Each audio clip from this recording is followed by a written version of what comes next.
Wolfgang Puck cachait quelque chose à ses amis célèbres. À 55 ans, le célèbre chef avait un problème sérieux. Son poids était hors de contrôle. Il avait accès aux meilleurs chirurgiens de Beverly Hills. Toutes les stars d'Hollywood se faisaient os et refaire. Mais Puck a choisi une voie différente. Quelque chose de si simple mais si puissant que cela a changé toute sa vie. Il a perdu plus de 9 kilos sans aucune intervention. Son énergie a grimpé flèche. Sa créativité a explosé. Voici ce qui s'est réellement passé.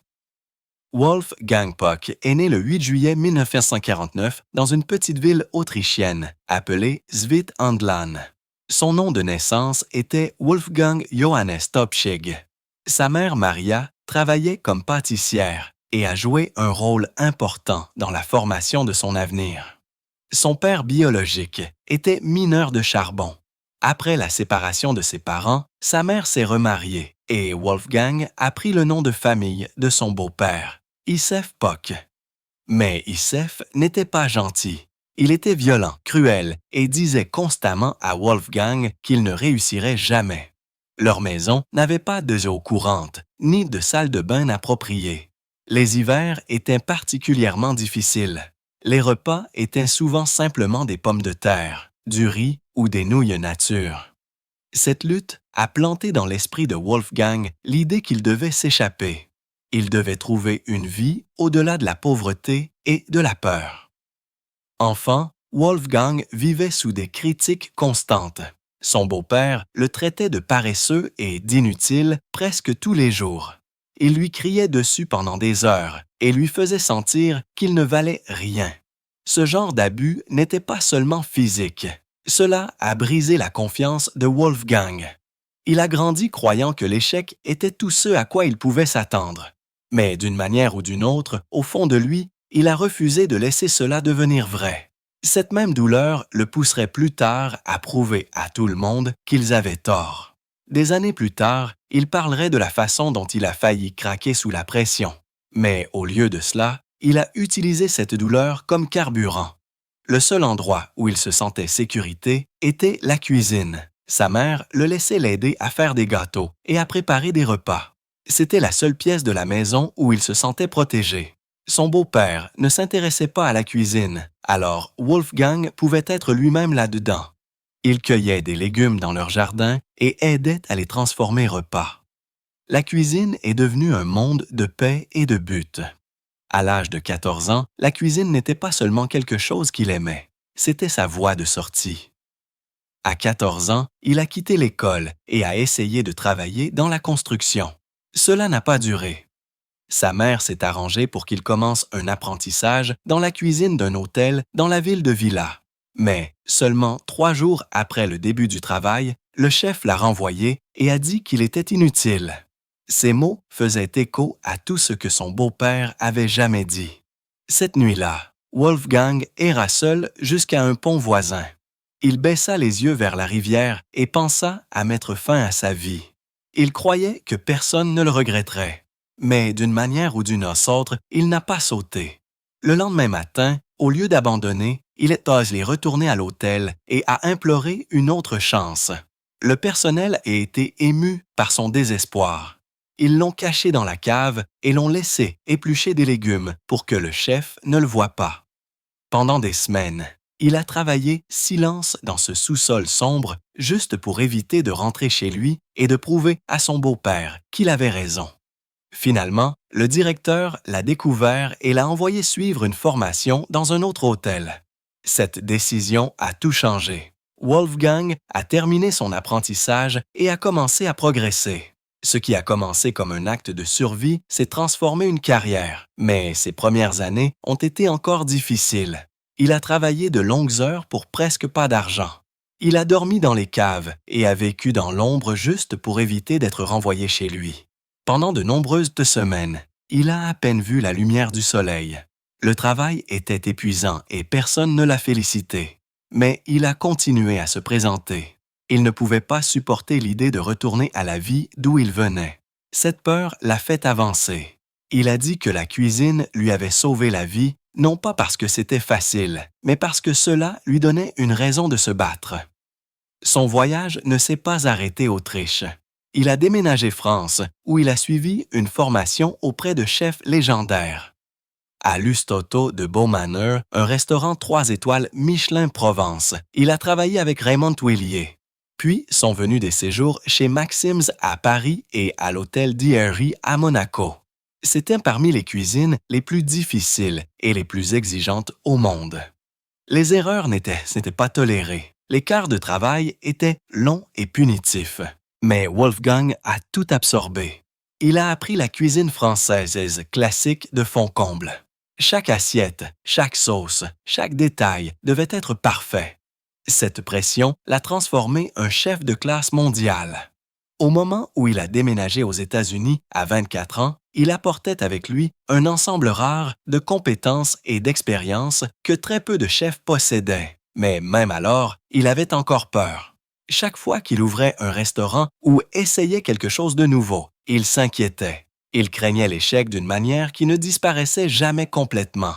Même après avoir réussi, il se demandait si les clients se présenteraient, si les critiques aimeraient la nourriture ou si tout s'effondrerait. Mais au lieu de laisser cette peur l'arrêter, il l'a utilisée. Cela l'a fait travailler plus dur, réfléchir plus profondément et aller plus loin. 1973, Wolfgang Puck est arrivé à Indianapolis à l'âge de 24 ans. Il ne parlait pas anglais, ne comprenait pas les lois américaines et ne connaissait personne. Chaque sirène de police le faisait paniquer. Il craignait d'être expulsé à tout moment. Les hivers c'était brutaux et la nourriture lui faisait regretter les saveurs de chez lui. Il avait peur, froid et profondément le mal du pays. Mais au lieu d'abandonner, il a travaillé plus dur. Il a dit plus tard que la peur l'avait poussé à être 2 fois meilleur dans la cuisine. Cette peur a été le premier ingrédient de ce qui allait devenir une carrière légendaire. Il a passé 2 ans à Lourdes, le meilleur restaurant d'Indianapolis. Même là, il n'a pas été pris au sérieux au début. Certains le considéraient comme un autre cuisinier européen. Mais il était tard. Il a appris vite. Et quand il a déménagé à Los Angeles 1975, tout a changé. Il a rejoint un petit restaurant appelé Mam Maison. Pendant 6 mois, personne ne lui a prêté beaucoup d'attention. Puis, un soir, un producteur hollywoodien a renvoyé son plat. Puck a décidé de tenter sa chance et a préparé quelque chose de nouveau sur le champ. Le producteur a été stupéfait. Le mot s'est répandu. Soudain, des stars comme Orson Welles et Joan Collins appelaient pour faire des réservations. 1 an, Puck était passé du gamin venu de nulle part au nom que tout le monde à Hollywood voulait connaître. Même s'élevant, la peur ne l'a jamais complètement quitté. Il avait des cauchemars où il était renvoyé Autriche. Il rêvait d'agents frontaliers à sa porte, d'être forcé de monter dans un avion, de rentrer chez lui tant que raté. Il se réveillait sueur, le cœur battant. Mais il a transformé cette peur carburant. Il ne voulait pas seulement réussir, il le devait. Il a travaillé plus d'heures, a assumé plus de responsabilités et s'est assuré que personne ne puisse jamais dire qu'il n'avait pas sa place. Cette pression l'a façonné quelqu'un qui pouvait se démarquer dans n'importe quelle cuisine, même dans les villes les plus compétitives. Puck ne voulait pas seulement être un grand chef. Il voulait changer la façon dont les gens pensaient à la nourriture. À la fin des années 1970 et au début des années 1980, les menus américains étaient remplis de plats lourds et démodés. Puck a repris les techniques délicates de la cuisine française et a utilisé des ingrédients californiens frais. Il a préparé des plats que personne n'avait jamais vus auparavant, comme une pizza au saumon fumé avec de la crème fraîche et du caviar. Au début, les gens ne savaient pas quoi penser. Mélanger des éléments italiens, français et japonais dans un même menu était du jamais vu. Mais les saveurs ont fonctionné. Et bientôt, il avait lancé une tendance nationale. Lorsque Spago a ouvert ses portes janvier 1982, ce n'était pas juste un autre restaurant sur le Sunset Strip. Le soir de l'ouverture, il y avait 21 Rolls-Royce garés à l'extérieur. Cela seul vous disait que quelque chose de grand se passait. À l'intérieur, chacune des 40 tables était occupée. L'élite hollywoodienne remplissait la salle à la recherche de quelque chose qui ne ressemblait pas à la restauration gastronomique française habituelle et rigide. Wolfgang Puck n'avait que 32 ans, mais il a tout changé. Il a dessiné le menu à la main et s'est concentré sur les ingrédients locaux de saison mélangés à des idées mondiales audacieuses. Au cours du premier mois, Spago réalisait un bénéfice de 20 000 $. Chaque jour, il devait refuser jusqu'à 300 réservations. Il ne s'agissait pas seulement de la nourriture, il s'agissait de l'énergie, de la liberté, du style. Il n'y avait pas de cuisine fermée, pas de ton snob. Les prix étaient justes aussi. Aucune pizza ou pâte ne coûtait plus de 10 $ à l'époque, ce qui équivaudrait à environ 28 $ maintenant. Spago ne suivait pas les tendances, il les créait. La cuisine californienne est devenue une réalité et Spago était le cœur. Le menu était audacieux, avec des choses comme le thon cru à l'avocat, la pizza à l'agneau fumé et le magret de canard à la chinoise. C'était comme si quelqu'un avait ouvert une fenêtre et laissé entrer de l'air frais dans la gastronomie. Un soir, quelque chose d'inattendu s'est produit. Joan Collins avait commandé du saumon fumé sur bio, mais Spago était rupture de stock. Au lieu d'envoyer des excuses ennuyeuses, Puck a inventé quelque chose sur le champ. Il a utilisé de la pâte à pizza à la place. Le résultat, pizza au saumon fumé avec de l'aneth, de la crème fraîche, de l'oignon rouge et du caviar. C'était différent, choquant même. Mais les gens ont adoré. Soudain, tout le monde voulait. Même Paul Bocuse, le célèbre chef français, a mis une version sur son menu. Les restaurants, dans des endroits comme Manchester, ont commencé à l'appeler Spago Pizza. À Los Angeles, il est devenu un favori pour des stars comme Michael Caine, Billy Wilder et Barbara Streisand. Parfois, la cuisine l'envoyait gratuitement pour calmer une table pendant une longue attente. Cette générosité l'a rendu encore plus aimé. Plus de 40 ans plus tard, les gens le demandent encore. Ce n'est pas juste un plat, c'est un morceau d'histoire culinaire. Un autre grand changement a été la cuisine elle-même. La plupart des endroits chics de l'époque gardaient leur cuisine cachée. Mais Spago a fait le contraire. Barbara Lazaroff, la partenaire et cofondatrice de Puck, l'a convaincue de démolir un mur porteur. C'était un risque énorme, mais ils l'ont fait. Soudain, la cuisine était juste là devant tout le monde. Les gens pouvaient voir leur nourriture train d'être faite. Ils pouvaient se regarder Puck et son équipe à l'œuvre. Cela a transformé la cuisine un spectacle. Les chefs devaient rester vifs, propres et calmes. Les invités pouvaient leur parler, les regarder et se sentir faire partie de tout cela. Cette cuisine ouverte n'était pas seulement nouvelle, c'était révolutionnaire. Bientôt, l'idée s'est répandue. Les gens ont commencé à l'appeler une cuisine Spago, et elle est apparue dans des restaurants du monde entier. Le mur entre les chefs et les convives avait disparu pour de bon. Spago n'est pas resté le même pour toujours. Il ne pouvait pas. Les choses ont changé, et la foule aussi. Dans les années 1990, l'emplacement d'origine sur le Sunset Strip a commencé à s'estomper. Puck et Lazaroff n'ont pas paniqué. Ils ont fait un autre grand pas. Ils ont déménagé Spago à Beverly Hills.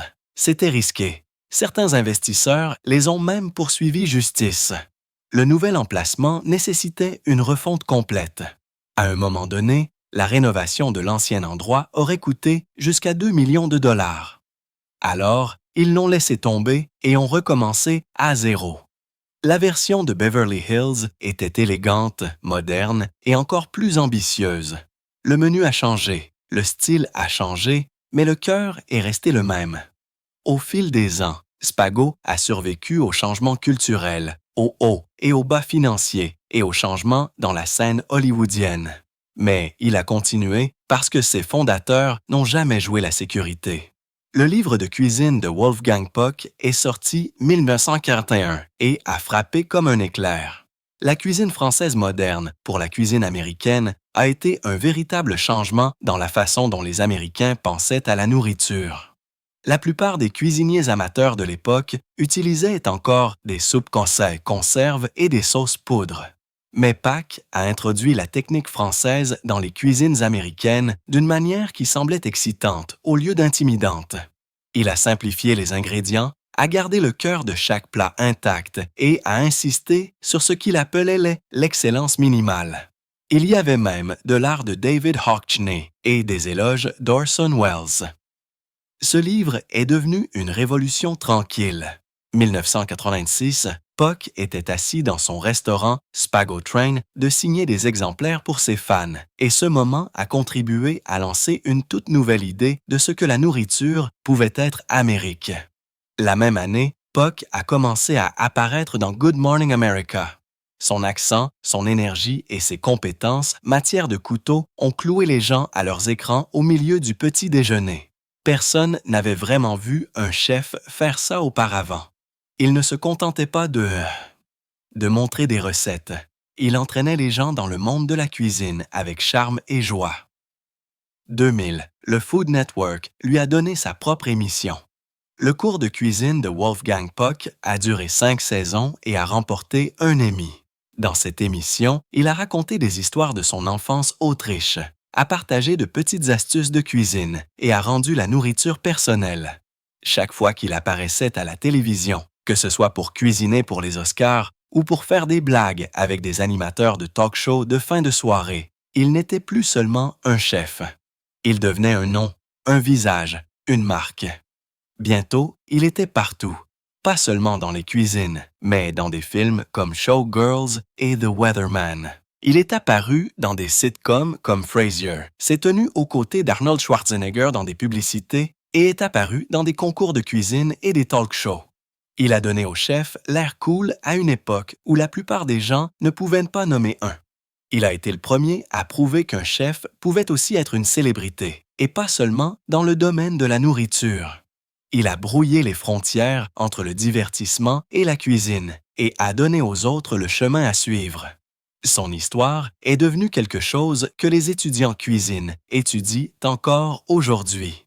Derrière toute la gloire, Puck construisait aussi quelque chose de bien plus grand. À Los Angeles et à Las Vegas, Spago n'était pas seulement un restaurant populaire. Il rapportait plus de 12 millions de dollars par an. Puis sont venus les cafés Wolfgang Puck et les emplacements express construits pour toucher encore plus de personnes. Il a vu une tendance lorsqu'il s'est rendu compte que les célébrités congelaient pour se conseiller pizza pour les déguster à la maison. Il a donc lancé une gamme de pizzas surgelées. Cela a fonctionné. À la fin des années 1990, sa société alimentaire vendait 17 millions de dollars par an et proposait 43 produits différents. Ce n'étaient pas seulement des plats surgelés. Il s'agissait de versions améliorées de ces plats, de restaurants conçus pour les épiceries. Cette décision l'a aidé à s'installer dans les foyers à travers le pays, rendant son nom familier dans les cuisines bien au-delà d'Hollywood. 1998, Puck a fait un autre grand pas lançant Wolfgang Puck Catering. Mais avant même le lancement officiel de l'entreprise, il nourrissait déjà les stars. Il a d'abord organisé le bal du gouverneur des Oscars 1995. Cela a marqué le début d'un partenariat qui dure depuis plus de 30 ans. Chaque année, plus de 1500 des personnes les plus puissantes d'Hollywood se réunissent après les Oscars et son équipe sert des palais. Son pâté au poulet est devenu une signature. Son popcorn à la truffe recouvert d'or comestible est devenu un sujet de discussion. L'échelle est massive. 600 employés, des dizaines de stations de buffet et plus de 70 plats conçus pour cette seule nuit. Ce n'est pas seulement de la nourriture, c'est une performance. Et cela a fait de sa marque de restauration le choix incontournable pour les événements haut de gamme à travers le monde. Ce qui a commencé comme un restaurant 1942 s'est transformé en un empire mondial. Il possède maintenant plus de 100 restaurants Amérique du Nord, Europe, Asie et au Moyen-Orient. Il a ouvert des établissements dans des hôtels comme le Four Seasons et le Marina Bay Sands. Son Steakhouse Cote, qui a débuté à Los Angeles 2006, s'est rapidement étendu à Londres, Singapour et Doha. Ces restaurants s'adaptent au goût et aux ingrédients locaux, mais conservent toujours son style distinctif. Après la crise financière de 2008, ses emplacements internationaux sont devenus encore plus importants, aidant sa marque à rester forte. Avec plus de 5000 employés et près de 400 millions de dollars de revenus annuels, sa portée est énorme.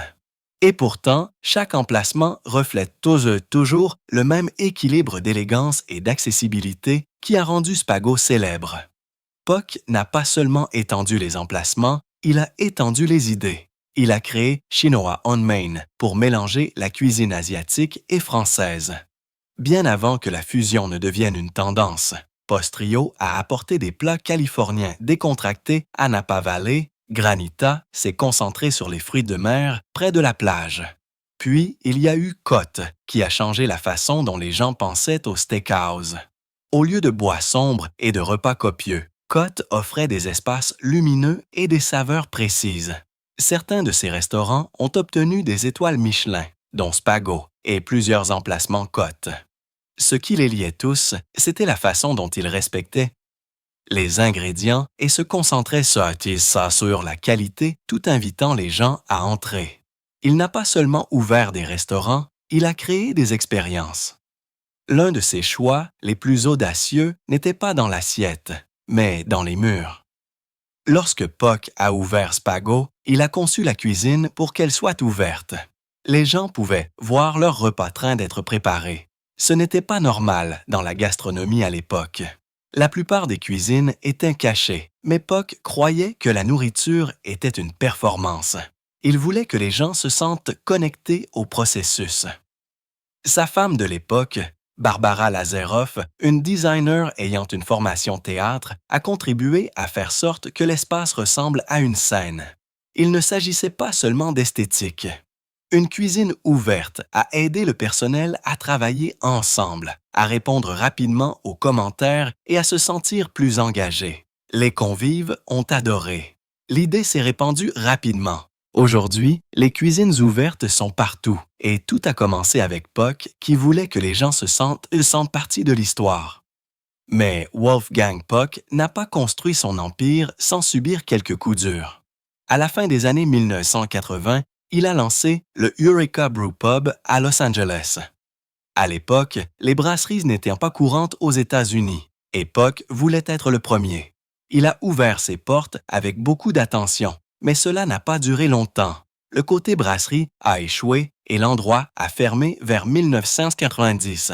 Pour quelqu'un connu pour son succès, cela a été un dur rappel que même les grands noms peuvent échouer lorsqu'ils essaient quelque chose de complètement nouveau. Un autre coup dur est venu avec Granita, un restaurant de Malibu qu'il a ouvert en 1991 avec sa femme Barbara Lazaroff. L'endroit ressemblait à quelque chose qui appartenait sous la mer. Les célébrités ont adoré. Les habitants l'ont rempli. Et pendant près de 15 ans, il a semblé faire partie intégrante de la vie de Malibu. Mais en 2005, ils ont décidé de ne pas renouveler le bail. Il a fermé ses portes sans avertissement. Le loyer avait atteint près de 7 $ le pied carré avec des frais supplémentaires. Peu importe à quel point le restaurant était aimé, les chiffres ne fonctionnaient pas. Et juste comme ça, un autre chapitre s'est terminé. Derrière tout le glamour, le monde de Puck a également été façonné par les hauts et les bas de son mariage avec Lazaroff. Ils se sont mariés en 1983 et ont construit la marque Puck ensemble. Pendant que Puck cuisinait, Lazaroff concevait, gérait et réglait les problèmes d'argent. À un moment donné, Puck était tellement fauché qu'il a dû emprunter de l'argent au serveur pour l'essence. Elle est intervenue, a tout organisé et l'a aidé à gagner 4 fois plus. Ensemble, ils ont ouvert un restaurant à succès après l'autre, mais leur mariage n'a pas duré. Ils ont divorcé en 2003 après 20 ans. La plupart des couples se séparent après cela, mais pas eux. Ils possédaient toujours des restaurants ensemble et travaillaient côte à côte. Ce n'était pas toujours facile, mais ils sont restés professionnels. Depuis, Puck s'est marié 2 fois de plus. Pourtant, son lien avec Lazaroff se démarque, survivant à l'amour, aux affaires et au chagrin d'amour sans s'effondrer. Le premier mariage de Puck remonte à 1975. Elle s'appelait Marie-France Trudeau et le mariage n'a pas duré longtemps. La gloire l'a entraîné dans une direction différente. 1983, il a épousé Lazaroff et ensemble, ils ont eu 2 fils, Byron et Cameron. Leur relation a peut-être pris fin, mais ils ont continué à construire ensemble. Puis, 2007, il a épousé Galila Affa, une créatrice de mode d'Éthiopie. Avec elle, il a eu 2 autres fils, Alexander et Oliver. Puck a dit un jour que sa vie lui semblait improbable, mais réelle. Son histoire a toujours été de tomber, de se relever et de retrouver quelque chose de nouveau. Son mariage avec Galila a commencé d'une manière inattendue. Elle avait perdu son fiancé dans un accident de voiture et était profondément en deuil lorsqu'elle a rencontré Puck à Spago. Elle a dit qu'il n'arrêtait pas de se présenter avec des fleurs, avec gentillesse, avec patience. Lentement, il l'a aidée à ressentir à nouveau. Il l'a encouragée à reprendre sa carrière et elle a lancé une ligne de sacs à main qui a connu un réel succès. Ils se sont mariés 2007 à l'Hôtel Bel Air. Le mariage était rempli de charme du vieil Hollywood, avec des invités comme Larry King et Sidney Poitier. Leur amour n'a pas seulement grandi, il les a aidés à reconstruire leur vie. Pour Pâques, devenir américain était plus que de la paperasse. Né Autriche 1949, il a déménagé aux États-Unis 1973. Il parlait à peine anglais, mais il est venu avec de grands rêves. 1999, après plus de 2 décennies de travail acharné, il s'est tenu au Los Angeles Convention Center avec plus de 6000 autres personnes et est devenu citoyen américain. Il a appelé cela l'un des moments les plus fiers de sa vie. Los Angeles était devenu sa maison, son terrain de jeu et la base de sa vision. Il n'a jamais oublié ce que cela lui a donné. 2023, Puck dirigeait plus de 20 restaurants. Il parcourait plus de 300 000 miles par an avion. Il était consultant, cuisinier, apparaissait à la télévision. Mais à la maison, il était aussi père de 4 fils et maintenant grand-père. Il a dit qu'être grand-parent lui semblait plus doux que n'importe quel dessert qu'il ait jamais préparé.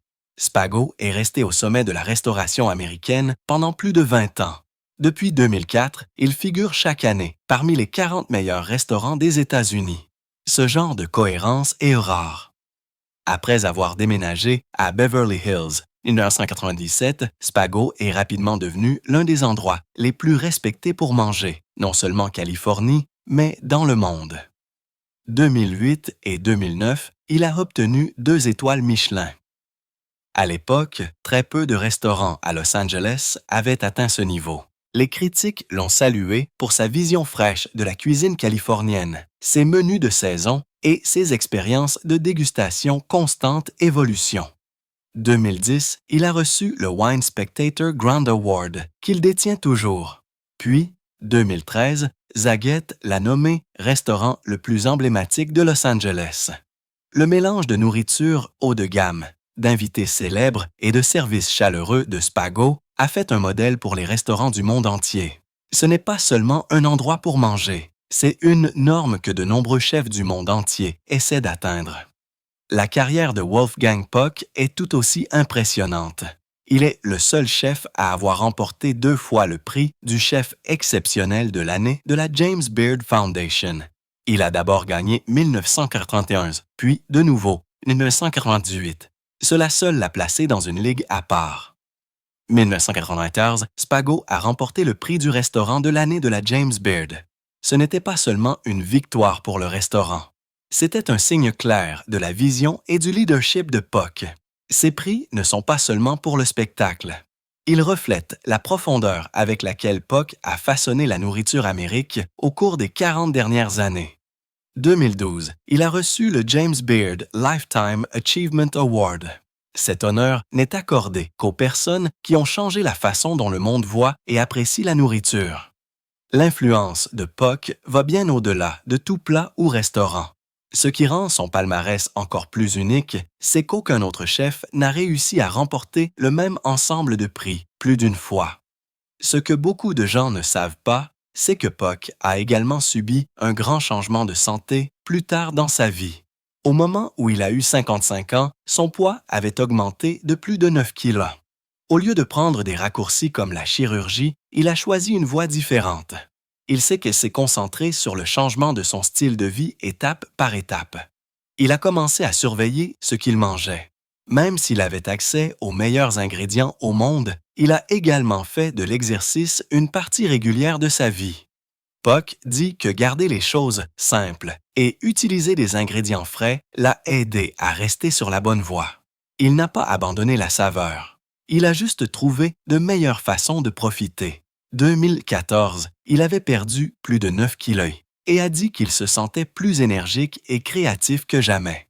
Pour quelqu'un dans le monde exigeant de la restauration, ce genre de redressement de santé a montré qu'il n'est jamais trop tard pour changer. La même année, Puck a partagé son parcours avec le public. Il a publié un livre intitulé Wolfgang Puck Makes It Healthy. Ce n'était pas seulement un livre de cuisine, c'était un guide pour mieux vivre. Le livre comprend des versions légères de ses recettes phares et des conseils simples pour une meilleure santé. Il a parlé ouvertement de la difficulté qu'il peut être de bien manger, tout voyageant et travaillant de longues heures. Il a également parlé des habitudes qui l'ont aidé, comme faire des promenades quotidiennes et boire plus de son. Le livre a eu un grand impact. Les gens ont apprécié son honnêteté quant aux hauts et aux bas de la réalisation de changements réels. De nombreux lecteurs ont dit que cela les avait aidés à voir que des choix sains étaient possibles, même plus tard dans la vie, et même pour les personnes qui aiment la nourriture. Dehors des cuisines et des livres, Puck est également connu pour redonner. 1952, lui et Barbara Lazaroff ont créé la Puck Lazaroff Charitable Foundation. L'un de leurs plus grands efforts est le Power Lunch for Meals on Wheels, qui collecte des fonds pour nourrir les personnes âgées confinées à leur domicile. Au fil des ans, cet événement a permis de récolter plus de 15 millions de dollars. Ce n'est pas seulement une collecte de fonds, c'est un événement majeur à Los Angeles qui rassemble des célébrités, des chefs d'entreprise et d'autres personnes qui se soucient d'aider la communauté. Mais le travail de la Fondation ne s'arrête pas là. Il soutient également des programmes d'éducation et d'art dans toute la ville. Puck est très impliqué. Il ne fait pas que se présenter. Il aide à cuisiner et à planifier les événements. Il dit souvent que la nourriture est un moyen de montrer de l'amour et de l'attention. Cette conviction se reflète dans tout ce que fait la Fondation. L'impact a été réel et les chiffres le prouvent. Puck a utilisé sa renommée pour faire une différence bien au-delà de la cuisine.